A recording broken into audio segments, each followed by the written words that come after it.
Hello and welcome back to another video here at Heaven's Harvest, and I want to give you guys a little update on the greenhouse and how things are kind of progressing through the season here. It's August and it's been really hot, but the plants have been faring pretty well in the greenhouse because you'll see that I have pretty decent airflow set up, and it really keeps the fungus and disease down too, the constant airflow through the greenhouse and the heat. But let me flip this camera around and show you guys what's going on in here.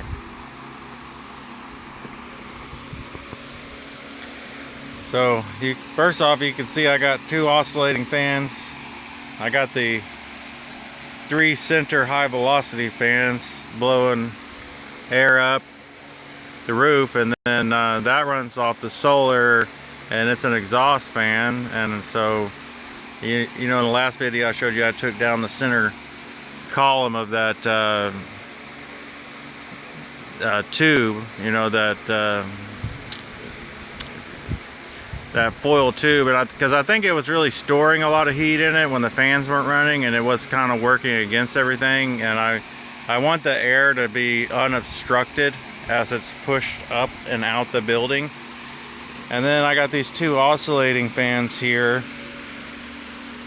because I needed the air inside when the wind isn't blowing to be moved around, so the heat will hit this center column of moving air that's moving kind of up.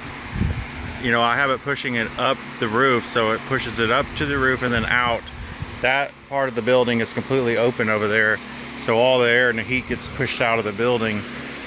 And then these they help pollinate the flowers, you know, and they also help the plants perspire, which means because the plants got to perspire in order to pull calcium up, so it helps prevent blossom end rot. And it also vibrates the leaves and helps you know, the flowers fruit, and also as well as good airflow to help keep the blight and the fungus from spreading around the plants, because all my plants have some fungus on them, but because of the really good airflow and the high temperatures and the fact that rainwater doesn't get on them, that fungus really doesn't go anywhere. It kind of gets on the bottom leaves, you know. And let's see if I can find a good example. Kind of gets, like you can see, there's leaf spot here on this. This is a Sweet Cherry 100 tomato plant that's doing really fantastic. But you can see it's got some Viscerium, the leaf spot on the leaves, but it doesn't move up the plant. You know, the fungus that generally will infect the lower part of the plant, and because there's good airflow, it's not able to traverse up the plant. Over here, my Sweet Cherry 100 plant does have a little blight on it, but that plant grows so fast that it literally outgrows the disease, because it's such a big, vigorous plant, and it's literally been outgrowing the pace of the disease destroying it. And then over here, you know, I got my Better Boys, and I redid this bed, and I put some soil that I bought for $2 a bag, the Beyond Peat raised bed soil. These plants, I was getting a little bit of blossom end rot on them, and so they needed to be fed, and I decided to go ahead and fill this raised bed up more with some good soil so the plants can actually root a little more, and also the nutrients from this really good soil will leach down into the rest. Plus, before I put this half a foot of soil on here, I did put a little bit of tomato fertilizer down to you know, granular, to break down into the soil, a high calcium and phosphorus fertilizer, and some nitrogen, but not a whole lot. And over here you can see my early grow plant. I've been trimming it back a lot. I cut out all the leaves down here, And the early girl plant grows like crazy. I mean, it just is the plant that keeps on growing. However, excuse me, the tomatoes are quite a bit smaller coming off of the suckers, but there is a lot of them. So they're not quite as big, but it makes up for it in volume of production. And I've lost some to the army worms. I sealed the greenhouse up, and I haven't been having a big problem with the army worms. I've only seen a couple here and there. This is my other sweet cherry, 2 sweet cherry 100 plants in the toad over here, and you can just tell by looking at how many flowers. It's actually a highly productive and highly profitable plant. Even growing in a container, the tomatoes don't get quite as big, but they are definitely numerous. And you know, the really main thing is the amount of sunlight it gets. Over here in the corner, this gets good morning sun, but not so good as the sun travels throughout the day. It'll start getting less and less light because these plants over here will kind of shade it out. So that's why, you know, I guess it has smaller leaves, but it's doing pretty good considering there's 2 of them in this container, and they're really productive. I mean, I'm really happy with it. The sweet cherry 100 plant is just amazing. The sun sugar is doing pretty good too. I'm not sure that the sun sugar plant, which is also cherry, that's the sun sugar over here, and right here in the middle is another sun sugar. That plant there is a sun sugar.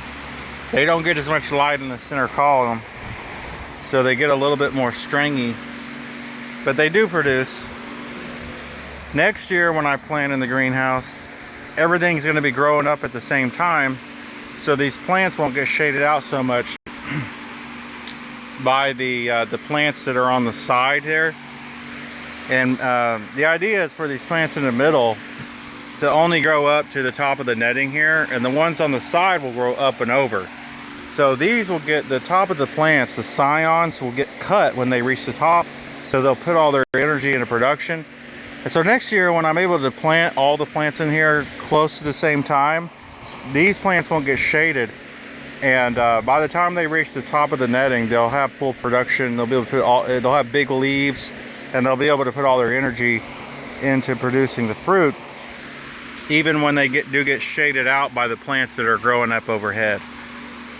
So yeah, definitely next year the greenhouse will be far more productive. Plus I learned some lessons about overcrowding these beds too. You don't want to overcrowd the beds, because what happens is you'll get smaller fruits, and it's also harder to manage pruning when they're so close together too. So like this one has 1, 2, 3, 4, 5, 6 plants in it, plus I planted a little tiny treats plant down here. But the most I'm going to do is 4, and I'm going to have a lot better spacing between them next time too. Just, you know, just like I did with that bed over there. That bed is the ideal situation. You know, because if you look at the early girls, you can see that with single stem pruning or double at the most, I think this one has 2 stems, they do produce good sized fruits. You know, not real like tiny ones. And the reason for that is sunlight. If they don't get enough sunlight, the fruits will end up being smaller. That's even if you single stem it. You know, so tomatoes, they need a lot of sunlight basically, and so that's why you need really good spacing, so they get the maximum amount of sunlight and grow the biggest fruits that they can bear on the plant, or for that variety. These here are Park's Whoppers, and I really like the Park's Whopper a lot, and you can tell because, I mean, look, there's no cracking on it, and they're all generally just really beautiful looking tomatoes. if they taste as good as they look, these will be wonderful tomatoes for commercial purposes. Because people, you know, they tend to like the pretty ones over something like the Better Boys that might crack on the top a little bit, because it's really difficult to keep them from cracking. They're real, you know, touchy about that, about their watering cycle. This here's my Arkansas Traveler. Remember, I complained about this one before. I thought it was never going to start growing, kind of like this one over here. You can see it's real tiny. You know, it really hasn't grown that much. There was one right there where I planted that early girl, but I pulled it up because I got tired of waiting on it.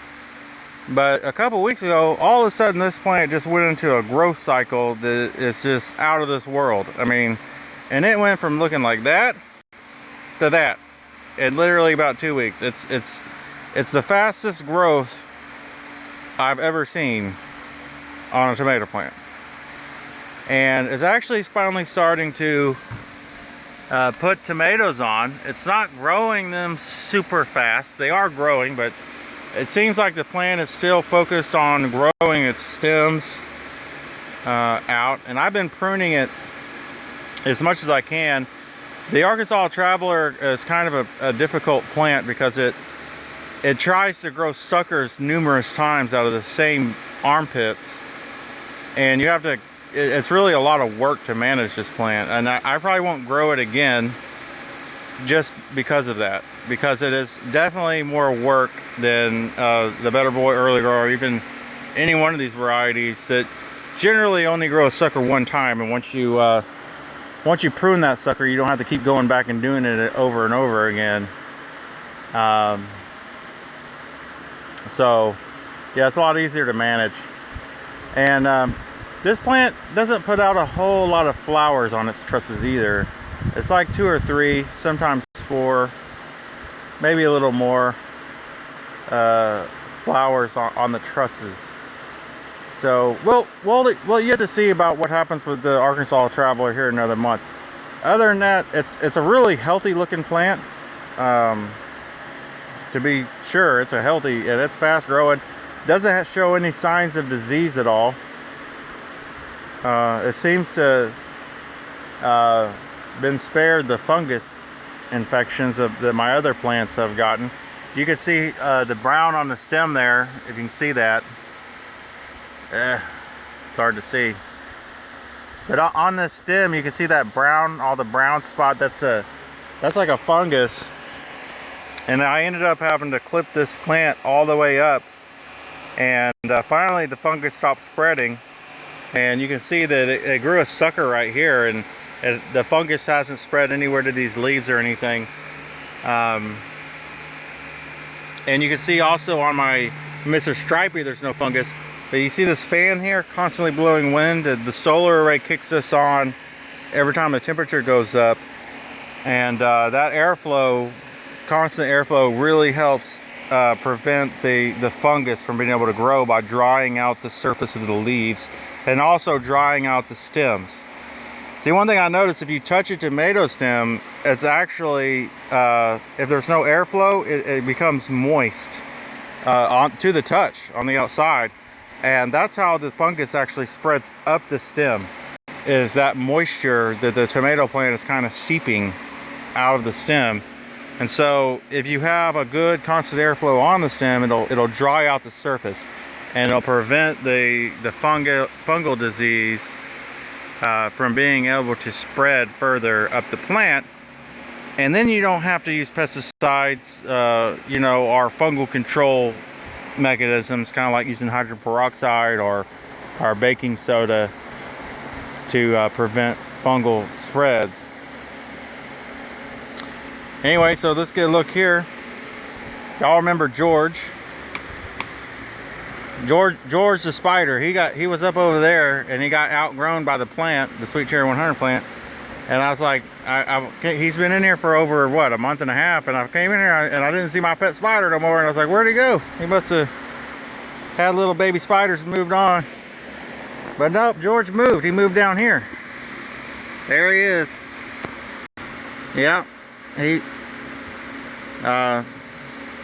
And he was smart enough not to get in my walkway. So he's right next to where I walk, but he didn't get right where I walk. So I kind of leave him there. And I just say, hey man, what's up? Did you get you a fly today? Talk to my little spit spider. He's gotten bigger, so he's getting some food from somewhere. Here he goes. Where are you going, George? Ah, don't land on me, George. The wind's getting him. Anyway.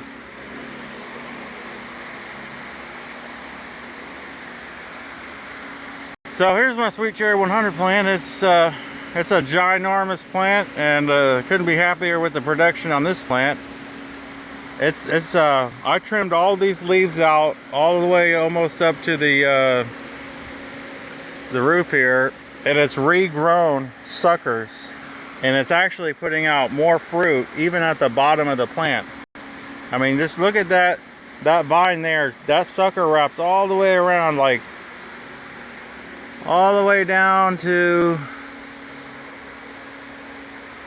I don't know, somewhere over there.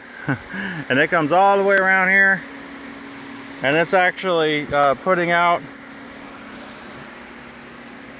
fruit. That's coming off the Sweet Cherry 100. This is a different plant here, but that's a Sweet Cherry 100. And you just look at all those fruits, and if you look above, it's hanging everywhere above my head. And I've been picking a lot of it and selling a lot of it too.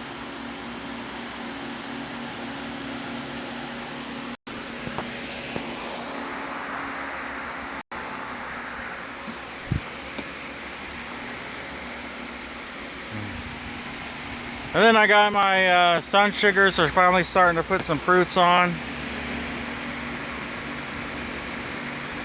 Here's if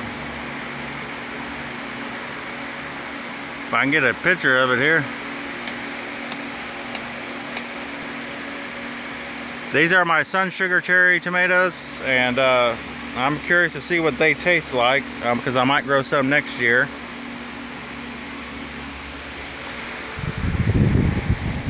And then I got all my I took the tables out, as y'all can see, because I wanted to maximize my use of space, and now I'm not doing hydroponics anymore.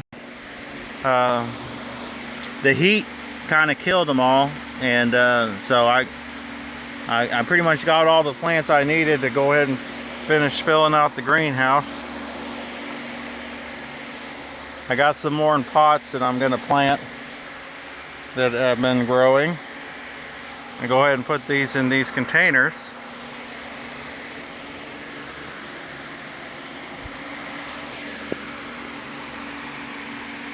Anyway, just a little tour of the greenhouse, and my next video I'll show you what's going on outside in the field behind the greenhouse here, where I do believe I got about 65 or 70 plants out there, something like that, outside.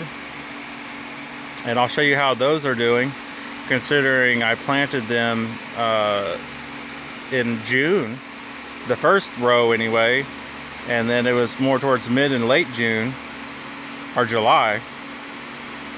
The last rows were planted, and so we'll see how well they are doing being planted in the middle of the summer as opposed to being planted in the spring. I was way late on planting those, you know, because I was building the greenhouse and everything, trying to get everything planted and doing all that by myself. But until then, everyone have a very blessed week, and God is good.